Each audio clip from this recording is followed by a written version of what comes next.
amendments, are they justified or are they unwarranted?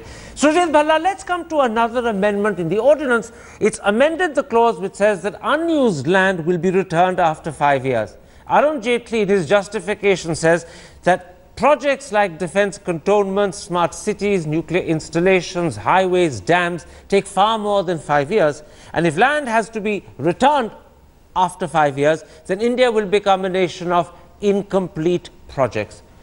Now, before we come to debate that, as an economist, tell me, how critical is this amendment and how serious is the problem that it would seek to address? Look, the entire thing, in my opinion, has to do with the ease of doing business. You know, we make such a big issue of the fact that India is ranked one of the lowest countries, one of the worst countries of doing business, where business is any activity. Now, here is the Land Acquisition Act, and if you will, this amendment in particular goes ahead and says that, listen, once you've acquired the land, you don't have to return. Can you imagine the kind of, I don't even know how this came in, that after 5 years I got to return the land, then I got to repurchase it, then I got to go through social impact. I mean, this is, you know, I want to ask a very simple question. How many, and Karan, you should do a show on this, how many countries in the world, there are 204 countries, how many countries in the world have this kind of a problem? They all face this issue. We're not the only people in the world with poor people, with the not fair compensation, with fat industrialists. How do they cope? Why don't they have all of these nonsensical problems? Well, let's take one of them. Only in India, these are major issues that prevents action from taking place. Let's stick to one of those problems. Let's not bring all of them in together, because that only confuses. On this question of land not having to be returned after 5 years, Medha Patkar, can you accept Arun Jaitley's argument? After all, you know that dams, highways, nuclear installations, defense cantonments take much more than 5 years. In India, where things are slow, they probably take 15. If the land's returned, right, you'll have an incomplete project, a waste of time, a waste of opportunity. Point is, the period that a project would take needs also some kind of assessment to be done. They decide and then we agree is not possible anymore. The farmers, the fish workers now know that they retain the land without use because of the real estate market, and then they get multiple times the income from the land itself. Can I interrupt you there? The actual amendment says that in fact the land will be retained for the time believed the project will take, which has to be specified, or 5 years, whichever is later. So you can't retain it for real estate investment purposes for an untime-bound period. That is not possible. That is what was the process of social impact assessment. It would have given various options to the Gram Sabha, and mind you, that was not very radical. It was not fully in the hands of the Gram Sabha. That options would have been considered by the expert committee also. Jairam Ramesh was always saying that we, the activists, did not agree fully with the act as an ideal act, so there was already a win-win situation. Mr. Chauhan from the Madhya Pradesh government had already suggested irrigation projects to be out. So many amendments which had gone through the act in the first place when the parliamentary committee, Manishankar Iyer, Sandeep Dixit, but also Sumitra Mahajan, Kalyan Singh, all of them had approved unanimously. Why these amendments after such a long period? And for whom should they want to make it easy? Can I put your central concern to Mr. Chari? Mr. Chari, the central concern that Medha Patkar has is that if land has to not be returned after 5 years and can be retained till whatever period is deemed necessary but specified for a particular project, then there is through the back door a possibility that land will be acquired for real estate purposes, retained till such point till it can be sold off. Can you give an assurance by making that particular amendment more specific, by actually writing it in, that you exclude that possibility completely? Yeah, specifically on these 5 years, we can relook this also and put certain other clauses which will bind and which will remove all these anomalies, probably. But you know, starting a project within 5 years, commencement of the project and completion of a project within 5 years are two different things. If a land is taken and the project is not even commenced for 5 years, that's a serious error. But take projects like Kudankulam or Tihiri or even Damodar Valley Corporation. It's an ongoing process. Let me put to Sumant Sinha the first part of your answer. You heard Mr. Chari say, as a member of the BJP National Executive, that it's possible for the government to add phrases or clauses to this particular amendment so that it's not abused even through the back door, to preclude the possibility that land acquired for a particular project can then be somehow used for real estate investment purposes. Do you accept that that would be a sensible assurance to write in, or do you think that it would put off industrialists because it would worry them that in fact if a project gets delayed, which sometimes happens, they'll end up losing the land?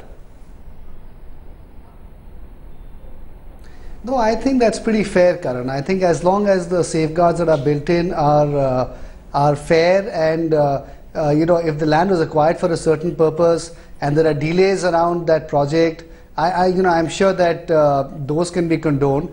But if that land was acquired for a certain purpose and it's going to be used for something totally different, as in, let's say, real estate investments, then certainly that is something that I don't think anybody would condone. And I think those kind of situations, if the government wants to address, then I think industry would be quite okay about those things. Now, Abhishek, but I think underlying all of this, there is, the fact is, Carry on, please finish.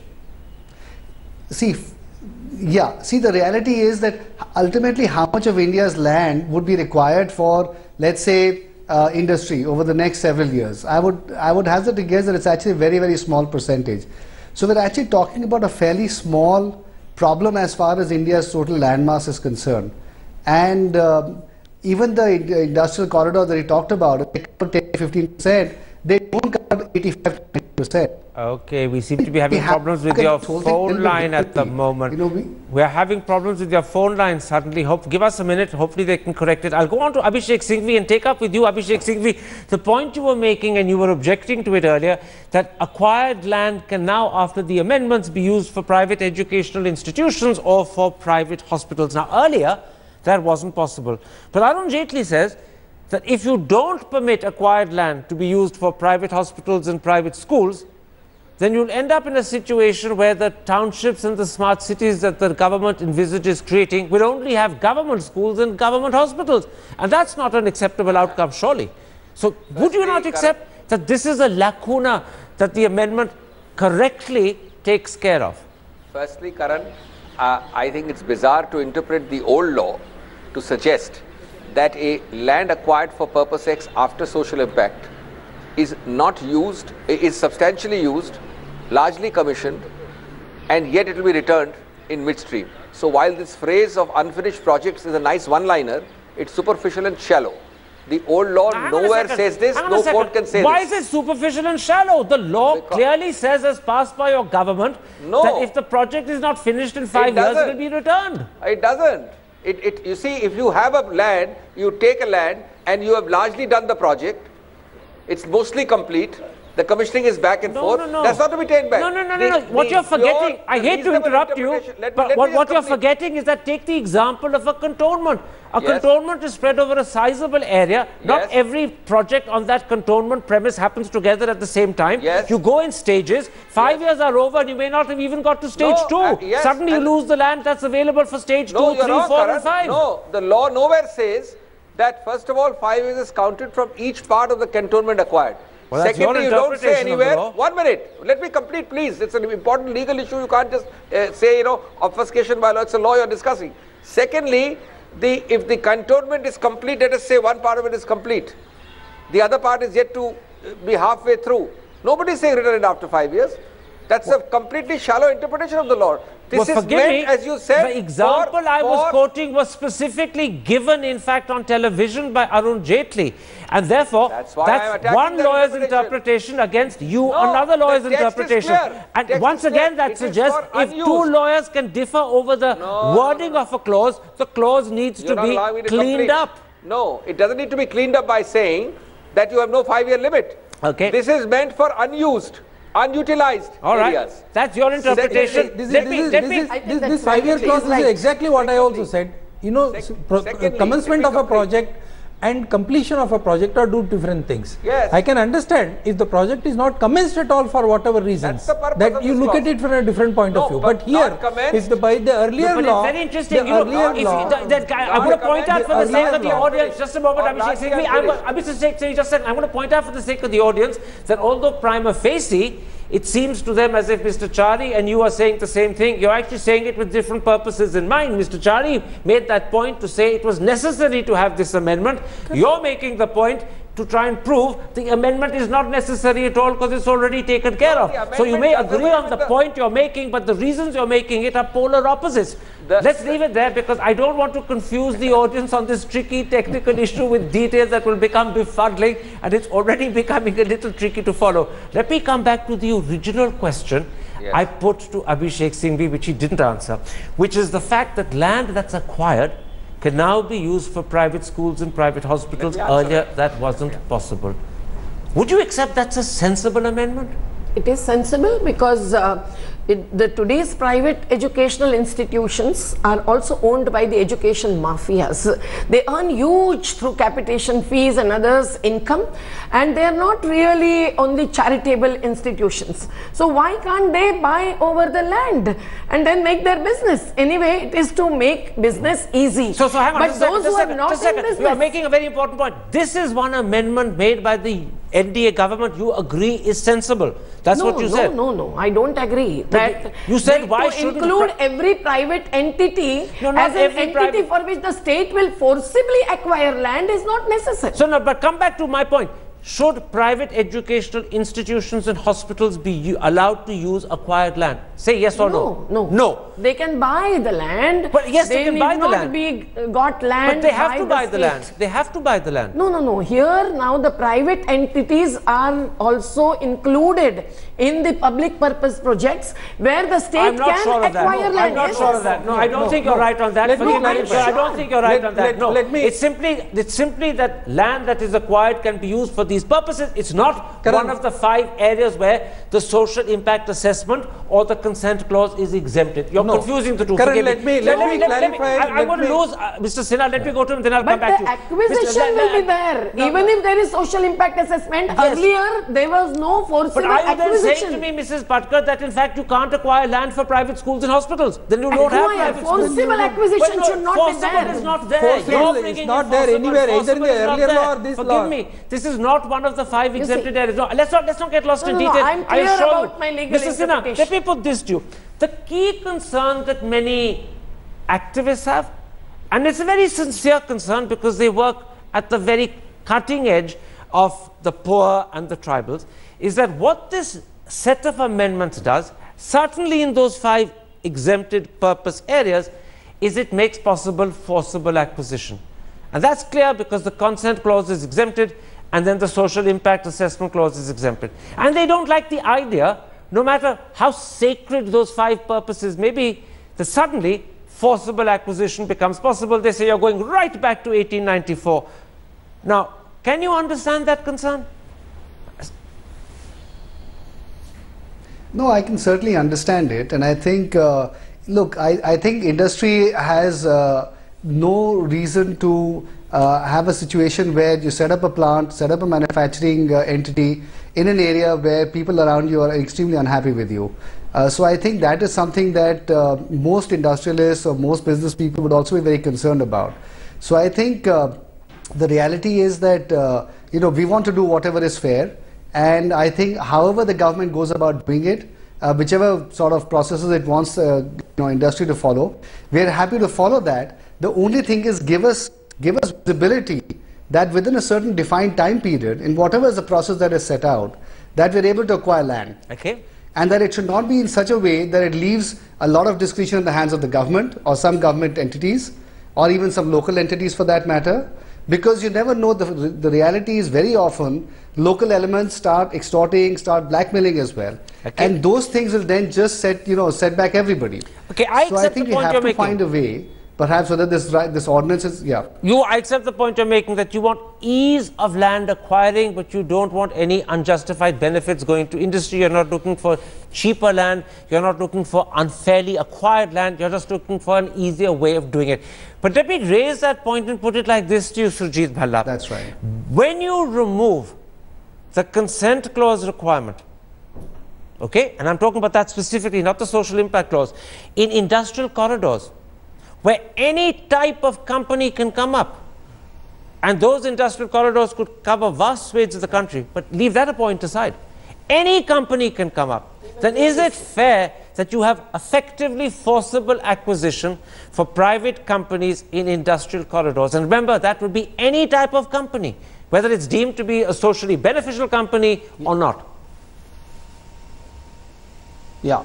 First of all, I don't believe somebody is deemed to be socially beneficial and somebody is not. So, correct phrasing, any type of company. So, correct question. Now, the point is that if you do not allow, remember, and it's very important for the audience to know, it's not as if you're forcibly acquiring land and people are not being compensated. The farmers are not being compensated. Again, I want to emphasize this is a problem faced by all societies. No, but it's not at all compensation times. I'm talking about. So it's the fact that the farmer may not have a choice. That's the point I'm making. He's compensated. No, exactly. He's compensated four times in rural land. But what happens when the farmers do not want their land to be acquired? Forcible acquisition in industrial corridors for any type of company is possible. Is it right? And there is this example of somebody in China who didn't want to sell the land on part of the middle of a highway. So the government built the highway on both sides of the land. But we're not talking about highways. We're talking about industrial corridors where any type of company can come up. Let's say it's a battery manufacturer. Why should forcible land be acquired when farmers don't want to sell for a battery manufacturer? It is, look, as not just companies. I think we are raising. I think it is raising a concern to all you're trying to do is to make. Go ahead, finish your answer. Allow the process of development to take place by having. Well, that's a generous if you will, if interpretation. you allow all of these areas, you have to go through a social impact assessment. You have to go through various other loops before you can acquire land. That is why no land has been acquired under the new law that the Congress had for the last 3 years. The new law only came into operation in December 2013. It's been barely a year and a couple of months. Let me put the point that's being answered by Surjit Bhalla to you. Surjit Bhalla is saying that you need a process whereby development can go on.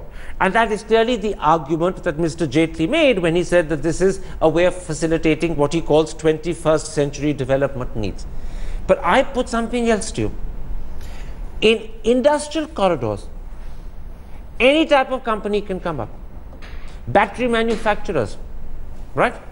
Now, if you can have forcible acquisition for a battery manufacturer, is it justified? Why should the right of the farmer who says no not take precedence? You're giving precedence to the right of the battery manufacturer in those corridors. It's not just the farmer, because once the land is acquired in an industrial corridor and given over to some company, either in the PPP model or in any other model, it's not just the farmer, but there are other departments in the government also, and the government is sensitive on all these polluting and non-polluting industries. Any polluting industry cannot be brought in. And if the government of the day, it is pointed out, and there are enough cross checks and balances, not only within the law but also within the society, the civil society is also very strong, and no such thing would happen. Let's put those points one by one very quickly to Abhishek Singhvi and Veda Patkar. What you're hearing, Abhishek Singhvi, and give me a quick answer, is that there are enough checks. He says, Mr. Chari, within the law, to be honest, I don't know what those checks are, I haven't found them.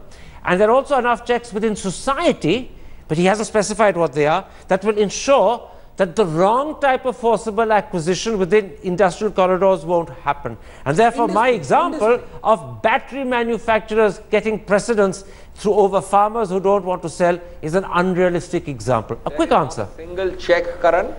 The checks were in the law, which has been now amended.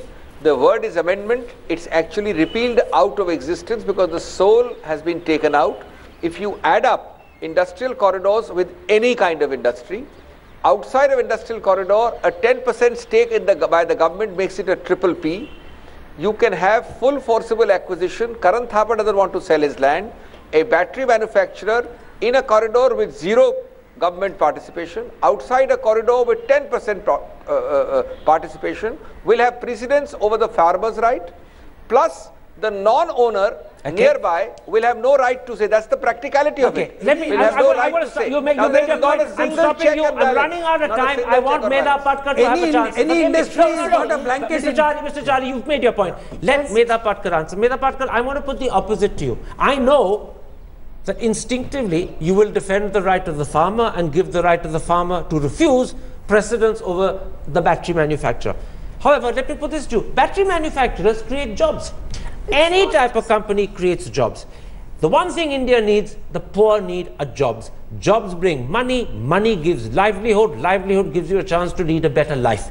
That's what Indians want.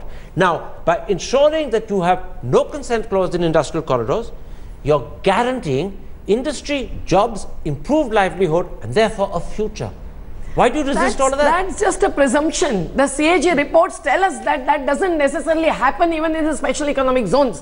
But my point is that the Delhi, Mumbai or inner other industrial corridors don't just bring in industries. They bring in the shopping malls, airports, roads, real estate development, all of that is included. Don't they create jobs and don't you need roads? It is not necessary. You don't need roads? So if that is true, and if they are going to absorb the farmers into those jobs, which has not happened in the Narmada Valley, which has not happened anywhere else, because they reserve the land, they don't give land to the ousties, they reserve the land for the corporates. So water, public sector, infrastructure, everything flowing to them. So if they are sure of that, why are they scared in going to the people and giving them a democratic opportunity? The people, if they realize that they are also getting a share in the benefits, they will surely agree to that. Right. That is what they are not sure. It's a very too pessimistic a view of all this development aspect. I think one needs to be very positive. One needs to be very positive. You're taking the words out of my mouth. Let me say that in fact what lies at the very heart of the dispute over this whole land amendment is the fact of trust. The government is not trusted by the opposition or activists. Industrialists are suspicious that in fact the processes that would ensure a fairer mechanism for farmers would actually impede development. Neither side believes that the other is honest about its objections. Both believe that their real intention is something else. It's the absence of trust that vitiates this debate badly. And I fear that it will resurrect itself hugely where Parliament sits down to pass the act that has to replace this ordinance.